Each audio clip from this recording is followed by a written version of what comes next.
Being a child is supposed to be fun. You're supposed to be carefree during your childhood. And as you grow, you are supposed to develop and live a carefree life and also learn the lessons you need to learn in order to be able to function as an adult. Children are pure and innocent people. They are small people who are just trying to figure out their way in the world. In fact, a lot of children are not much different from adults. The only difference is that children need someone to look out after them. Some adults still do need that, but a lot of adults don't need much supervision, I guess you could say. As a parent, your job is to guide your child through the very complex thing that we live in called life. But what if an adult took advantage of a child's trust and chose to do horrific things to a child instead? Sylvia Likens came into this world in, I believe, the late 40s. She was born in the 40s, and she had a younger sister named Jenny, I believe. Sylvia's parents often traveled a lot due to the amount of work they had to do at a carnival. Well, in the 60s, Sylvia's parents had to leave Sylvia and her younger sister Jenny behind so that way they could continue their work. And as far as I know, their mother went to jail for shoplifting. Sylvia had moved into a new town because her parents had to go to work.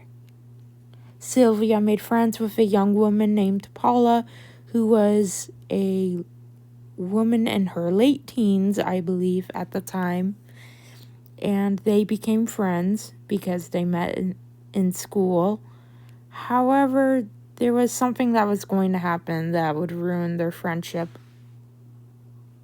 Paula basically told Sylvia that she was pregnant, but told her not to tell anybody because she was so young, and also Paula was seeing a boy that her mother, Gertrude, did not approve of. Gertrude is the woman who basically will, later on in this story, be putting Sylvia Likens through literal hell. A couple days later, I believe, I could be wrong, feel free to correct me if I'm wrong, Sylvia basically saw Paula and her boyfriend arguing, and it was starting to escalate to a physical level.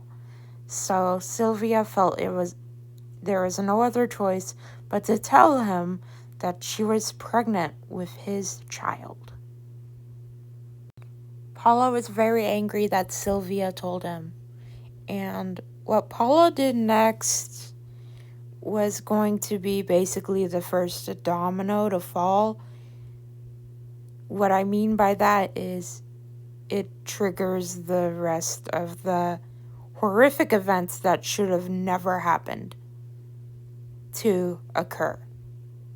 All because Paula was jealous and that she was trying to hide something from her mother that she should not have been hiding from her mother.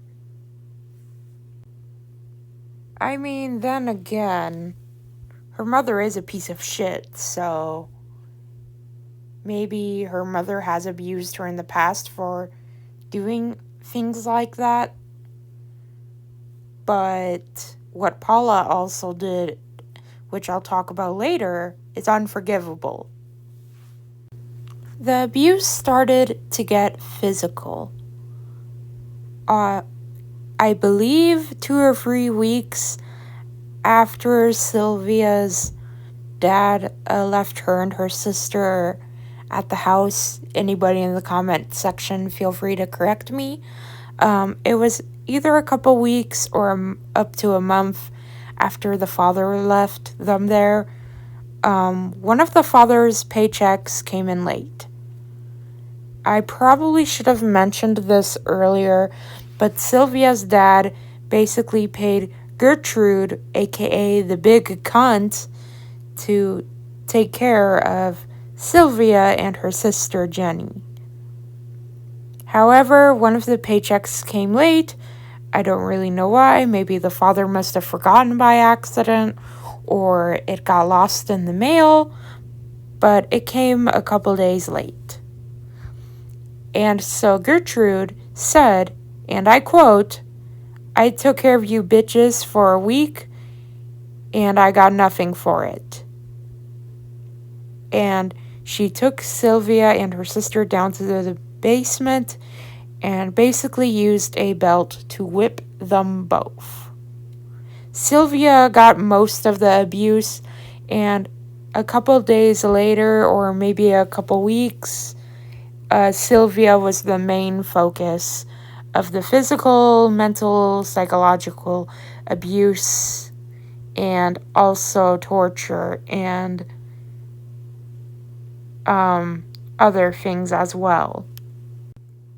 As the weeks went on, the abuse very quickly got worse and worse and worse. And at one point, when Sylvia stole some money from one of Gertrude's drawers in her house, like it was like a $20 bill, Sylvia stole the money so that she could make a long-distance call to her parents. And Gertrude found out about this. And needless to say, Gertrude, aka the big cunt, was not happy about it. I do not understand why the hell anybody would beat a child over this, let alone even half the things that Gertrude and her demon children did to Sylvia and Jenny, mainly Sylvia. Basically, what started happening was the children and the mother, Gertrude, would do things such as use Sylvia's body as an ashtray, meaning burning cigarettes on her skin, using lighters to burn her, carving the like, quote, "I am a prostitute and I'm proud of it" on her abdomen, stomping on her head, stomping on her genitals, forcing Sylvia to shove a glass Coke bottle up her vagina until it broke. And also, the big cunt also encouraged other children in the neighborhood to do this really fucked up and horrible shit. Gotta love humanity for that one, yeah. By the way, I'm being sarcastic. This story, not gonna lie, learning about Sylvia Likens' story made me really fucking pissed off. The mother and all of the other people involved got off way too fucking easily. If I was one of the neighbors, personally, I would have immediately went to the house and probably beat the ever-living shit out of everybody involved. And I'm not kidding. I've had friends who were abused, and even though, like, what a lot of my friends and family members have gone through was mild, not saying that it wasn't bad, but it looked like freaking paradise compared to what Sylvia Likens has been through.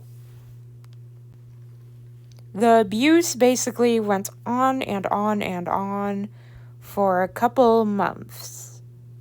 And what really like grinds my gears, like there are multiple things about this case that makes me really fucking angry. Like, I was like watching documentaries about it, and I was literally, I'm not even kidding, I was literally shaking because of how angry I was that this poor innocent little girl went through literal like hell, all because that woman Gertrude could not pull her head out of her ass and clearly should have never had children to begin with. And the fact that her so-called friend also betrayed her and let this abuse happen and also participated in it and even encouraged her younger siblings to do that to Sylvia. It grinds my gears. It makes me beyond pissed off. Sylvia Likens sadly passed away very, very slowly. She died a very horrible and also slow death. This poor child did not deserve any of this.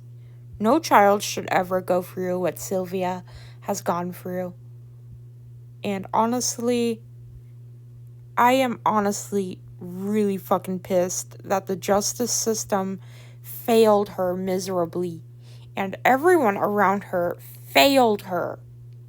Now, to anybody who's harsh on Sylvia's sister Jenny, Jenny could not do much about it because Jenny was physically disabled because of polio. She walked with a limp because polio did some damage to her body. And as a disabled person myself, I understand how the sister must have felt. Not definitely not in the same degree, because obviously I've never been through anything like Sylvia's sister has. But the thought of not being able to protect someone I care about because I'm disabled is honestly heartbreaking. But also the fact that this has happened and this poor girl, Jenny, wasn't able to do anything about it. It must have been absolutely horrible and traumatic and just so many horrible things for Jenny because she couldn't do anything to help her sister, even if she tried. Thankfully, though, there was one thing she was able to do. When the police basically were called, Sylvia's sister told them everything. And luckily, because of the fact that Jenny spoke up, there were some laws changed, and because of Sylvia's case, there are more laws today in place to protect children from abuse. Although the justice system is really shitty in the US, still, it wasn't as bad as it was in the 60s. I almost said 50s by mistake. My bad. So, to Sylvia, I honestly hope you rested in peace, and I am so, so sorry that everyone failed you. You deserve better, and I hope you're resting easy now.